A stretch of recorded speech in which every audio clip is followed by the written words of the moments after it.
નમસ્તે. નમસ્તે. છોકરાઓ શેના વિશે માહિતી છે ખબર છે?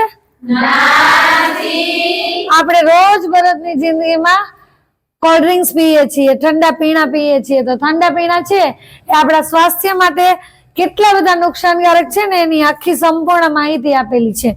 અહીંયા કોલ્ડ ડ્રિંક્સમાં વપરાતા જે કન્ટેન્ટ છે ને એની માહિતી આપેલી છે, જેમાં કાર્બોહાઈડ્રેટ, સોડિયમ અને ખાંડ આ મેક્સિમમ. તો આપણે 200 ml ના ગ્લાસમાં અંદાજિત 5 થી 6 ચમચી ખાંડ છે એ પીએ છીએ.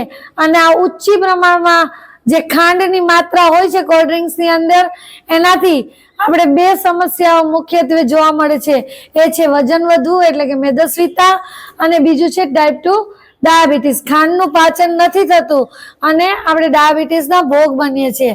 આ ઉપરાંત જે સોફ્ટ ડ્રિંક્સની અંદર એસિડ રહેલો છે એ આપણા દાંતના ઇનેમલ છે એને ખરાબ કરે છે અને એના કારણે આપણે દાંતમાં સડો કે કેવિટી થાય છે.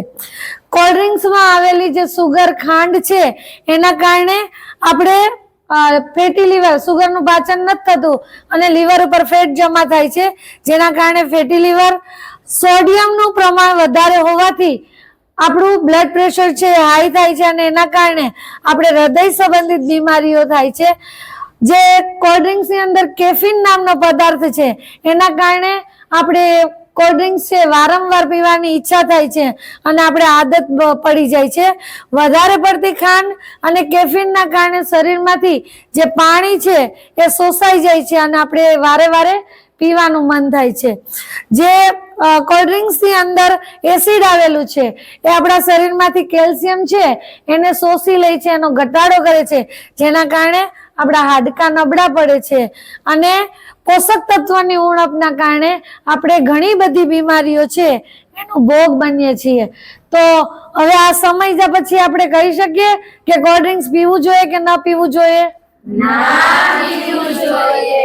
ઓકે, આના બદલે વરિયાળીનું શરબત છે, ગુલાબનું શરબત છે, આપણા જે પારંપરિક પીણા છે, નાળિયેર પાણી છે, આવા બધા આપણે પીણા પીવા જોઈએ કે જે આપણા સ્વાસ્થ્ય માટે ઉત્તમ છે.